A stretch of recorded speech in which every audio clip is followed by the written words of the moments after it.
Hello friends, જય શ્રી કૃષ્ણ. સ્વાગત છે તમારું અમારી ચેનલમાં. તો આજે આપણે બનાવવાના છીએ ખંભાતના ફેમસ દાબડા ભજીયા, જે ઉપરથી એકદમ કરકરા અને અંદરથી એકદમ મસાલેદાર બને છે, જે ખાવાની ખૂબ જ મજા પડી જાય છે. અને આ એવો નાસ્તો છે કે તમારા ઘરના લોકોનો ફેવરિટ નાસ્તો બની જવાનો છે, જે તમે વારંવાર બનાવશો. તો ચાલો આપણે આજે બનાવીશું એકદમ ટેસ્ટફુલ ખંભાતના દાબડા ભજીયા. ફ્રેન્ડ્સ, દાબડા ભજીયા બનાવવા માટે એનો મસાલો અંદરનો બનાવવાનો હોય છે પહેલાં. તો એના માટે પોણો કપ જેટલો મેં ઝીણો ચણાનો લોટ લઈ લીધો છે. અને હવે આપણે એ લોટને શેકવાનો છે. સૌથી પહેલાં ગેસ ચાલુ કરીશું. હવે એમાં તેલ એડ કરવાનું છે. 2 થી 3 ટેબલ સ્પૂન જેટલું તેલ એડ કરી દેવાનું છે. હવે એ તેલમાં આપણે લોટને શેકવાનો છે.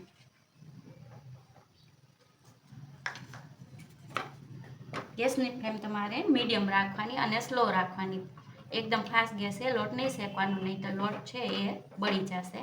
આ રીતે લોટને સરસ શેકી લેવાનો છે. જેનો કલર ચેન્જ ન થવો જોઈએ, પરંતુ તમે શેકશો ને એટલે સરસ લોટ શેકાવાની સ્મેલ આવશે.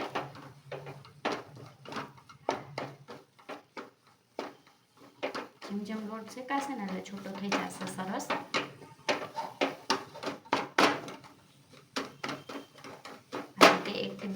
બે મિનિટ માટે આપણે લોટને સરસ શેકી દેવાનો છે.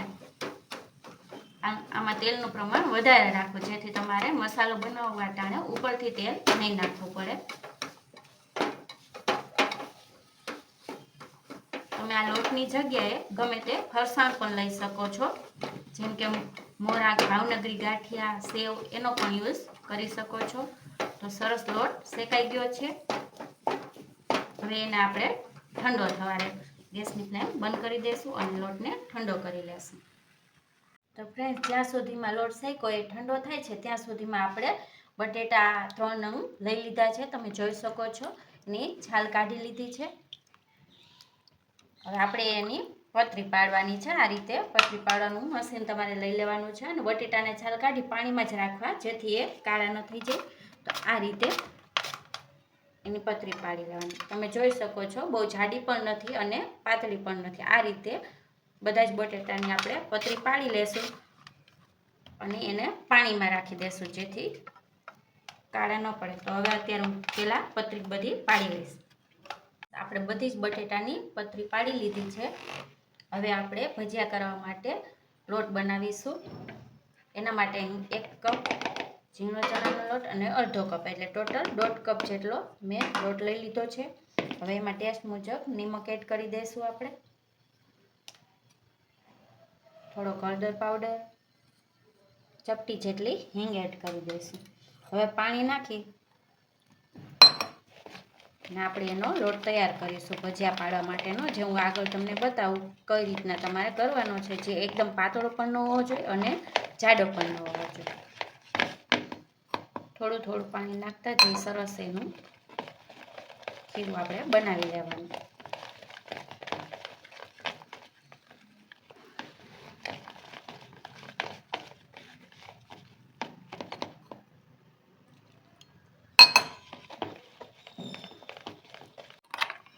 તો ફ્રેન્ડ્સ, જો થોડું થોડું પાણી નાખતા જઈએ. આ રીતે ચમચીમાં કોટિંગ થાય એટલું આપણે ઘટ રાખવાનું આ બેટર. હવે એમાં આપણે ભજીયા પાડવાના છે. તો આપણું આ બેટર તૈયાર છે. હવે એને સાઈડમાં રાખીશું. હવે દાબડા ભજીયાનો જે અંદરનો મસાલો બનાવવાનો છે એ આપણે બનાવીશું. તો ફ્રેન્ડ્સ, આપણે જે લોટ શેક્યો તો એ ઠંડો થઈ ગયો છે. તો હવે એમાં થોડા મસાલા એડ કરવાના છે. તો અહીં 8-10 નંગ મરી લઈ લીધા છે તીખા, અને 2 લવિંગ લઈ લીધા છે, એ એડ કરી દઈશું. 1 ટેબલ સ્પૂન જેટલા તલ એડ કરી દઈશું. 1 ટેબલ સ્પૂન જેટલા આખા ધાણા એડ કરી દેવાના છે. 1 ટીસ્પૂન જેટલું જીરું એડ કરી દઈશું. અને કાશ્મીરી અને તીખું મરચું 2 મિક્સ છે. તો મેં એક કલર આવે એના માટે કાશ્મીરીને 2 તમારે લેવાનું છે, અને તીખાશ તમારા ટેસ્ટ મુજબ તમારે એડ કરવાની છે. તો અહીં 2 ટેબલ સ્પૂન જેટલું મેં મરચું લઈ લીધું છે. અને લસણ, આમાં મેઇન લસણ જ છે, એનો જ ટેસ્ટ સરસ આવે છે. એટલે લસણની કળી લઈ લીધી છે 10 થી 12 નંગ જેટલી, એ એડ કરી દઈશું. ટેસ્ટ મુજબ નિમક એડ કરી દેવાનું.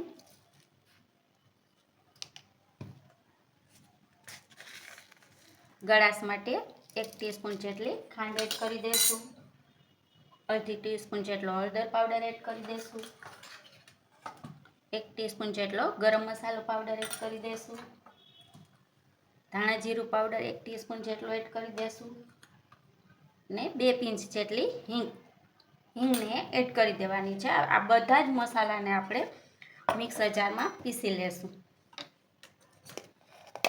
જેનો કરકરો આપણે મસાલો તૈયાર કરશું. એકદમ ફાઇન નથી કરવાનું, લસણ પીસાઈ જાય એટલું કરવાનું છે. આ રીતે જારમાં લઈ આપણે પહેલાં મસાલાને પીસી લઈ.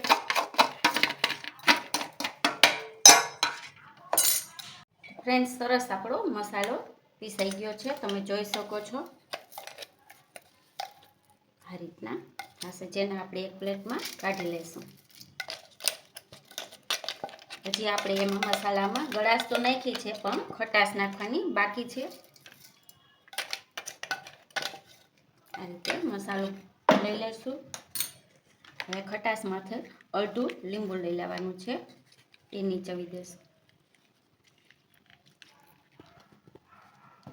અને ઝીણી સમારેલી કોથમીર છે એ એડ કરી દઈશું. આ રીતે સરસ મિક્સ કરી દેવાનું. જો તમારે લોટ શેકવામાં તેલ વધારે નાખ્યું હશે ને, એટલે તમારે હવે તેલ નાખવાની જરૂર નહીં રહે. જો ઓછું તેલ નાખો તો અત્યારે તમે તેલ એડ કરી શકો છો. આ રીતે એકદમ ઢીલો નહીં ને એકદમ કોરો પણ નહીં, એવું તમારે આ મસાલો તૈયાર કરવાનો છે. અત્યારે તમારે ટેસ્ટ કરી લેવો મસાલો, ખટાશ, ગળાશ, તીખાશ જે તમારા ઘરમાં બધાને ભાવતો હોય એ પ્રમાણે વધારે ઓછો મસાલો એડ કરી શકો છો. તો ફ્રેન્ડ્સ, આપણો સરસ દાબડા ભજીયાનો અંદર ભરવાનો મસાલો તૈયાર છે. હવે આપણે ભજીયા બનાવીશું. ફ્રેન્ડ્સ, સૌથી પહેલાં તમારે આપણે જે પતરી પાડી છે પાણીમાંથી કાઢી લેવાની અને આ રીતે રાખી દેવાની, જેથી બહુ ભીની ન રહે. એમાં મસાલો આ રીતે રાખી દેવાનો છે. એની ઉપર બીજી આ રીતે રાખી દેવાની. સૌથી પહેલાં બધા જ આવી રીતે પતરીમાં મસાલો ભરી દેવાનો, ત્યારબાદ આપણે ભજીયા બનાવીશું. જો આ રીતે પહેલાં હું બધી જ આ પતરીમાં રાખી દઉં છું મસાલો. મસાલો એકદમ કોરો નહીં કરવાનો, તો તમારો મસાલો સરખો અંદર નહીં ભરાય. એટલે આ રીતે બનાવવાનો તમારે.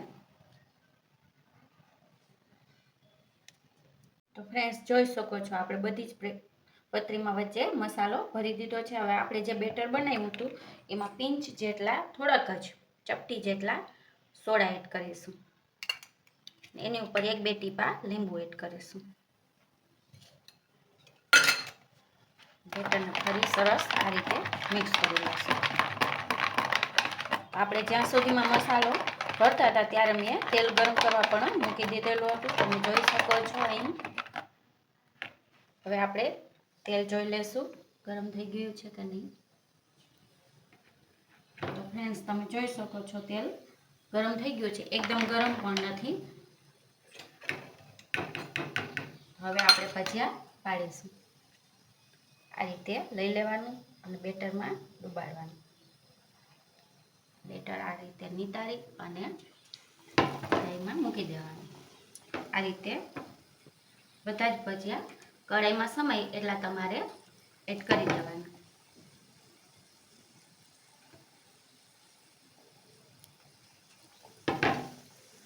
ગેસની ફ્લેમ મીડિયમ રાખવાની, એકદમ હાઈ પણ નહીં તો તમારા જે પતરી છે આપણે કાચી છે એ ચડશે નહીં. આ રીતે ભજીયા હવે તળી લેશું.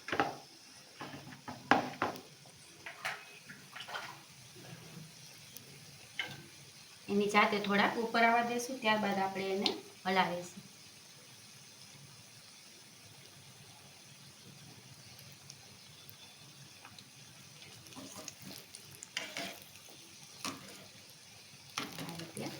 થોડાક તળાય એટલે આ ઝારાથી સાઈડ ચેન્જ કરી નાખવાની, જેથી બંને બાજુ સરસ આપણે બટેટાની પતરી છે એ કૂક થઈ જાય.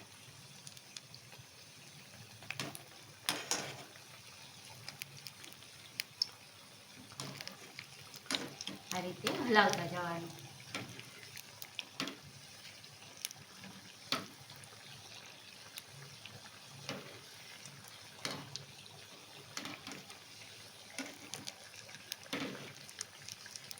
જો ફ્રેન્ડ્સ હવે ભજીયા તળાઈ ગયા છે, જેને આપણે એકદમ કલર ચેન્જ નથી થવા દેવાનો. તમે જોઈ શકો છો સરસ ભજીયા તળાઈ ગયા છે. તો આ રીતે બધા જ ભજીયા હવે તળી લેશું. ફ્રેન્ડ્સ તમે જોઈ શકો છો આપણા ખંભાતના ફેમસ દાબડા ભજીયા બનીને તૈયાર છે, જે ઘરે ખૂબ જ આસાનીથી બની જાય છે. તો હવે જ્યારે પણ તમને ખાવાનું મન થાય તો ખંભાત જવાની જરૂર નથી. એવા જ ટેસ્ટી દાબડા ભજીયા ઘરે બની જાય છે. જો હું તમને તોડીને બતાવું કેટલું સરસ દેખાવે લાગે છે ને એટલો ટેસ્ટી પણ બને છે. અને આ ભજીયાને તમે ચા સાથે અને અથવા કોઈ પણ તીખી મીઠી ચટણી સાથે પણ ખાઈ શકો છો.